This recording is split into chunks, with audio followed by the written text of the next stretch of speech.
has played, what have you seen from him?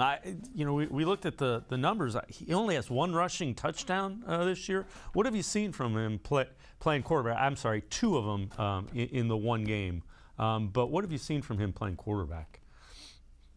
Lamar has started out this season with a continued refined release where he's standing a little bit taller. He had problems at Louisville dating all the way back to his freshman year where his feet were really narrow. So he's always just continued to be more sturdy on his base. He finally sort of let someone really influence his throwing mechanics in a way that allowed him to be more repetitive and more consistent overall. We've seen him push the ball downfield this year at a historic rate at one point.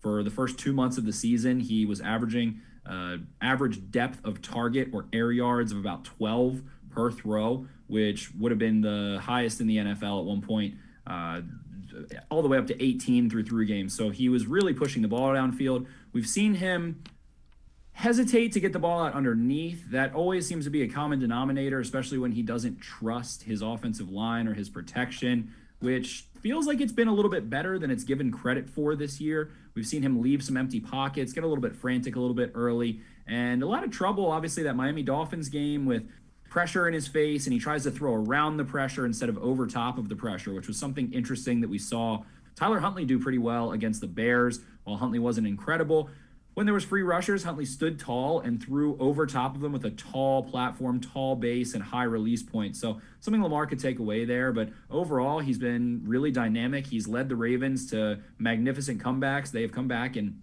5 games, which they have trailed in the fourth quarter, which through 10 games is the tied for the most dating back to 1970 in the last 40 years or so. So it's been a really fun season for the Ravens. Despite all the injuries, they've been able to overcome them, and Lamar has definitely been the driving force behind a lot of that. And when he struggles, the team struggles. So when the Cincinnati Bengals are able to relatively limit him, they end up losing that game. So they're going as far as Lamar can carry them, and he's shown that he can carry them very far.